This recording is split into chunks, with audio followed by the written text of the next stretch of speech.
यह कथा जीवन को देखने के नज़रिए से जुड़ी है।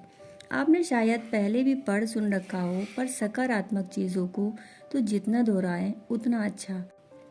एक गुरुकुल के आचार्य अपने शिष्य की सेवा से बहुत प्रभावित हुए।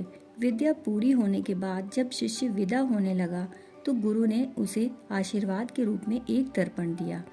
वह कोई साधारण दर्पण नहीं था। उस दिव्य दर्पण में किसी भी व्यक्ति के मन के भाव को दर्शाने की क्षमता थी। शिष्य गुरु के इस आशीर्वाद से बड़ा प्रसन्न था।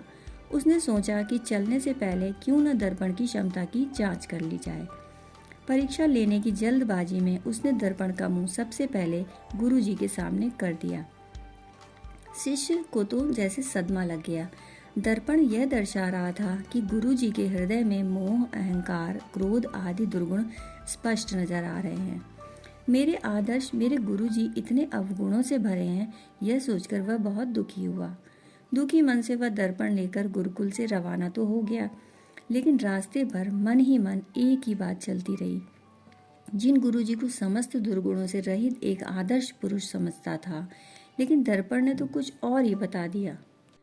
उसके हाथ में दूसरों को परखने का यंत्र आ गया था, इसलिए उसे जो मिलता उसकी परीक्षा ले लेता। उसने अपने कई इष्ट मित्रों तथा अन्य परिचितों के सामने दर्पण रखकर उनकी परीक्षा ली। सबके हृदय में कोई न कोई दुर्गुण अवश्य दिख गया। जो भी अनुभव रहा सब दुखी करने वाला। वह सोचता जा रहा था कि संसार में सब इतने बुरे क्यों हो गए हैं। सब दोहरी मानसिकता वाले लोग हैं। जो दिखते हैं दरअसल वे हैं नहीं। इसी निराशा से भरे विचारों में डूबा दुखी मन से वह किसी तरह घर तक पहुंच गया। उसे अपने माता पिता का ध्यान आया। उसके पिता की तो समाज में बड़ी प्रतिष्ठा है। उसकी माता को तो लोग साक्षात देवतुल्य ही कहते हैं। इनकी परीक्षा की जाए। उसने उस दर्पण से माता पिता की भी परीक्षा कर ली। उनके हृदय में भी कोई न कोई दुर्गुण दिख गया। ये भी दुर्गुणों से पूरी तरह मुक्त नहीं है। सारा संसार मिथ्या पर ही चल रहा है। अब उस बालक के मन की बेचैनी सहन के बाहर हो चुकी थी। उसने दर्पण उठाया और चल दिया गुरुकुल की ओर। शीघ्रता से पहुंचा और सीधा जाकर अपने गुरुजी के सामने खड़ा हो गया।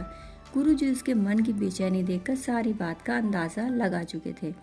चेले ने गुरुजी से विनम्रता पूर्वक कहा, गुरुदेव, मैंने आपके दिए दर्पण की मदद से देखा कि सबके दिलों में तरह तरह के दोष हैं। कोई भी दोष रहित सज्जन मुझे अभी तक क्यों नहीं दिखा।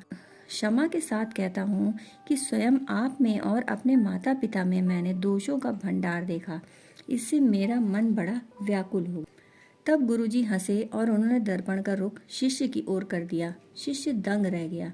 उसके मन के प्रत्येक कोने में राग, द्वेष, अहंकार, क्रोध जैसे दुर्गुण भरे पड़े थे।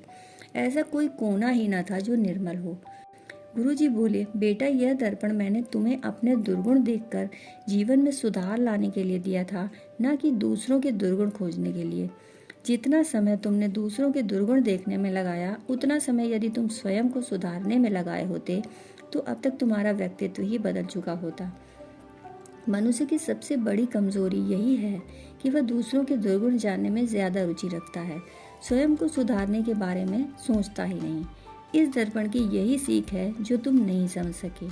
कितनी बड़ी बात कही उन्होंने। बेशक संसार में दुर्गुणों की भरमार है, परंतु हम में भी कम अवगुण तो नहीं है।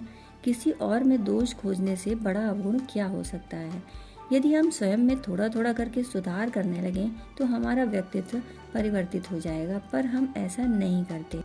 सबसे कठिन कार्य तो यही है, स्वयं की कमी को परखना, उसे स्वीकारना और ठीक करने की हिम्मत दिखाना। हम अपनी कमियों को ढकने के लिए कैसे कैसे बनावटी सहारे लेते हैं। अपने अंदर आई हर कमी के लिए दूसरों को दोषी मानने लगते हैं। मैंने यह काम इसलिए किया क्योंकि उसने मुझसे ऐसा करा। मेरे अंदर ये बुराई इसलिए क्योंकि इसी बुराई से मैं दूसरे पर हावी हो रहा हूँ। उसने यह ना किया होता तो मैं ये ना होता, आदि आदि। आप अपने लिए जिम्मेदार हैं। किसी और के कारण आप अपने अंदर दुर्गुण क्यों बढ़ते जा रहे हैं। ये दुर्गुण ऐसे हावी होंगे कि आप इनका प्रयोग ऐसे लोगों पर भी करेंगे जो इससे मुक्त थे। फिर उसे भी आपकी तरह बहाने मिलेंगे। हमें शांति से सोचना चाहिए कि हम क्या करते जा रहे हैं। कहानी सुनने के लिए आपका बहुत बहुत आभार।